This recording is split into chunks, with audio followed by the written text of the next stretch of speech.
there you are. Thanks for coming back and tuning in to Bunions and Dragons, which is just our video diary for the various 5e Dungeons and Dragons campaigns that we'll be running. We, once again, were unable to run our standard Wednesday night Storm King Thunder campaign, but we have the Untold God, which is kind of our catch-all go-to campaign if we don't have the full contingency of players for Storm King's Thunder. So if you stay tuned, in the future we will be resuming that game and you'll get updates there. For this session we had Fred playing Elric, the Warlock Fighter. Hi, I'm Elric, a Warlock Fighter. We have Greg, who is steering Dark Turban, our Tiefling Barbarian. Hi, my name's Dark Turban. And we also had Timmy, who is at the command of Clobber, the half-orc fighter. I am Clobber, and it is clobbering time. During our last session, the group had actually made friends with a random encounter with some centaurs. This was very unusual for our party and our campaign. Therefore, we awarded each player 300 experience points for a successful encounter with the centaurs. I was very proud of them as a dungeon master. Experience points are nice and all, but I think I still would rather have killed them. After they broke camp, they ventured back to the crypt of the Burning Mage. They descended down. They saw the dead corpse of the ogre that they had killed just the day before. It looked unmolested and undisturbed, so the party started to explore some more. We had some fierce battles. It was a lot of fun. At one point, they failed a check. They set off a trap. It was a Ruin of Fear trap. That door there, that was the scariest thing I've seen all day. Clobber made his saving throw, so he was unaffected. But Dark Turban had a little freak-out session for 2 rounds. They didn't know what was going on with him, but he couldn't get closer to the door. He was very rattled, very disturbed. Timmy had asked Greg if Dark Turban was a little embarrassed for this behavior. Dark Turban had replied to the whole party, it's very unusual, he doesn't spook easy, and he's very unsure what this was all about. Whoa, slow down there. That's some really weird behavior on your part. Almost embarrassing. You embarrassed? Clobber, I am so not embarrassed. You know I don't rattle easy. You know that. Within the room, several piercers dropped from the ceiling. Missing the party at first, they were aware. But then one piercer did fall on Clobber, issuing only 1 hit point damage, and he was quickly destroyed. A little bit later on, Elric had a bigger piercer fall upon him for 6 hit points of damage. That one was dispatched as well. As they searched the room, Dark Turban had a high enough perception check that he actually could see a few more of these piercers hiding in the northeast corner of the room. The Dark Turban and Elric, all they saw were stalagmites hanging from the cavernous room.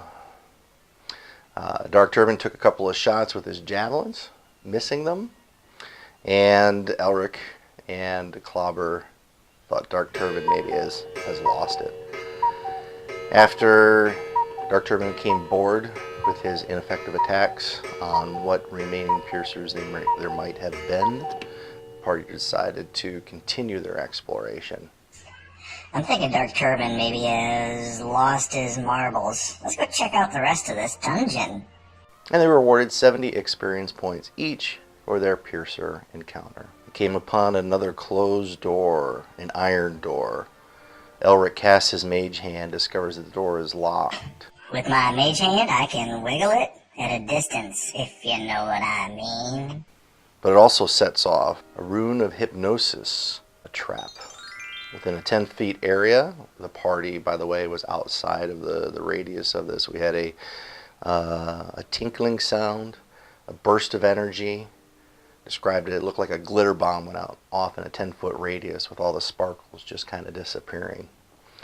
It was enough to give them an indication that they had avoided some magical mischief. But the door remained locked. Checking out the other doors, there was a door to the south. Clobber rolled high enough on his strength check and was able to break through the stuck door. Door. Smash. Good. Traveling down the hallway, things started to look a little suspicious. There was a rug in the corner.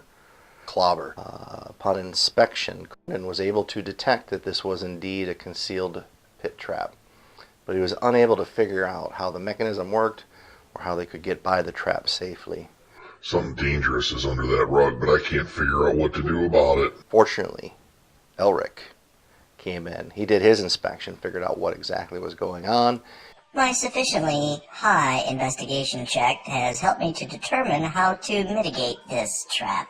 And if they hugged the corner and stepped closely around the corner, they'd be able to pass by the trap without setting it off. And they were successful in doing so. In the following room, they were pounced on by two giant spiders. Each of the party landed their blows respectively. It was a well-coordinated attack. One of the spiders climbed up on the ceiling to avoid the battle. It got dropped. The first spider that came in for close melee combat failed in its web attempt and was quickly dispatched as well. Two not so itsy bitsy spiders, yes, they wound up dead. I'll search for some treasure, this is what I said. Which earned the party another 265 experience points each. And they were able to find 24 silver pieces that they divvied up equally, 8 silver pieces per party member. The party had run in across two different sets of portcullises. They were made out of wood, reinforced with iron. Clobber rolls a 22 on his strength check and is able to break and lift the portcullis. Portcullis, smash, good. They move into the room, and across the room they see these insect-like beings with bone shards sticking out of their tail and a ravenous appetite for any ferrous metal and metal in general. Oh, crap. Rust monsters. Yes, 2 rust monsters. What's the party going to do? Elric and Chainmail. We got Clobber in, I think, full plate. Definitely using metal swords. Dark Turban was the hero of the situation. He had a half a dozen javelins. Javelins were made of wood reinforced with steel tips. Well, as he threw his 2 javelins per attack at the rust monsters, landing most of them, about half of his javelin attacks ended up corroding the metal, destroying the metal on the javelins, making them unusable. They're melting! They're melting! So Dark Turban was only able to recover about half the javelins that he threw. But he did did most of the damage to those rust monsters.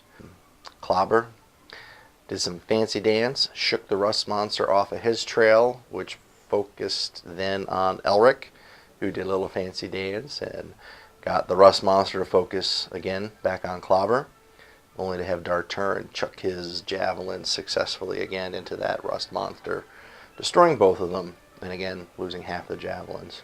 So that earned the players 70 experience points each. So far, so good. Searching the room, they were also able to recover about 8 gold pieces per party member. Cha-ching. Within the room where the rust monsters were attacking, near the center of the room, was a fallen statue lying prone. Elric was taking cover behind the stone statue. After the dust had settled and treasure was being looked for, Elric noticed that in the backside of this fallen stone statue, there was a hole about 4 inches wide in diameter and probably 8 inches deep. He announced the strange finding, to which Dark Turban says, "We need to look for treasure in there." I don't know why all of you are laughing. I'm going to look for treasure here and there and almost anywhere. At this point, the bugbear, Leatherhex, found the party. A day behind, he had left the guild house in Fiddlesticks and set out with the information from Mayor Marr as to where the other party members probably had gone, and was able to connect at this point with the rest of the party. And it was probably a good thing that that bugbear was there. Here I come to save the day. Hey, better late than never.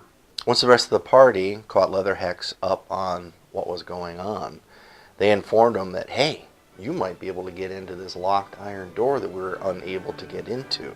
Let's go give it a try. Dave rolls a 27 Booyah! That's right, baby. for Leatherhex, and the door is unlocked and opened.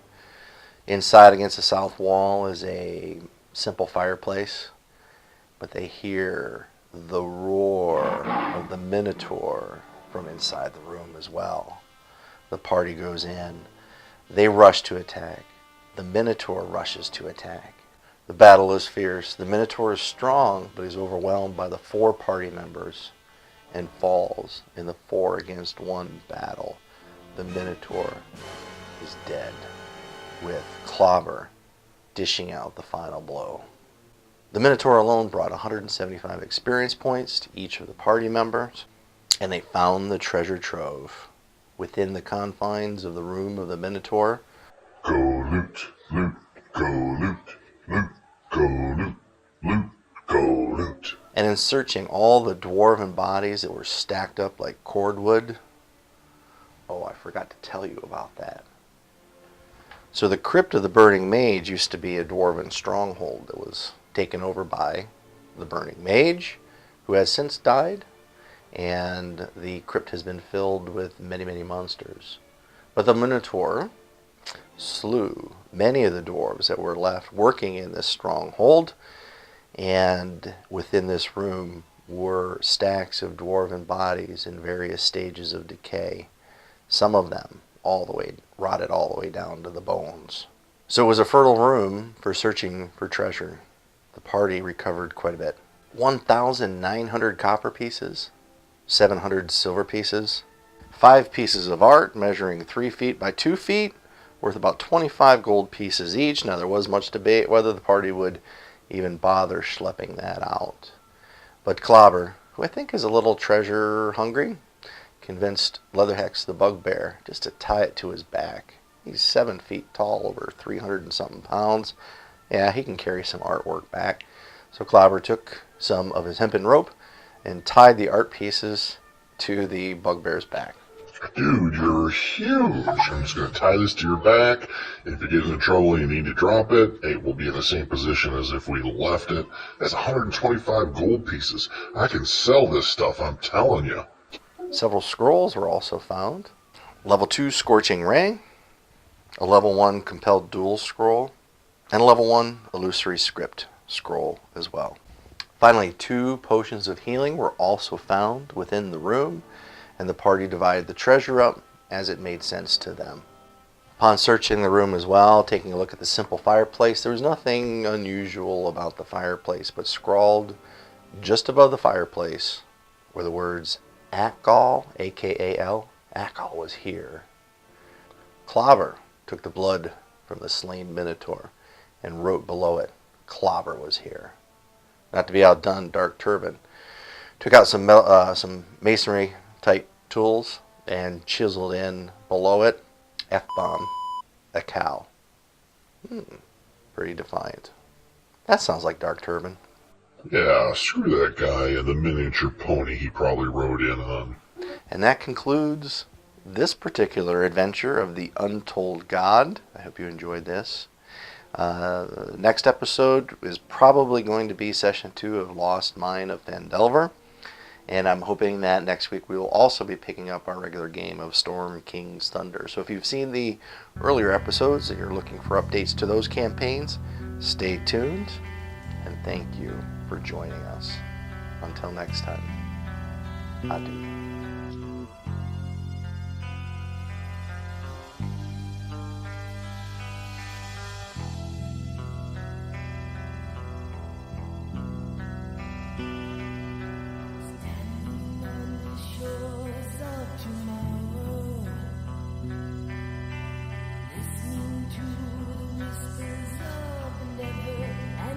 Years ago, you said, wait.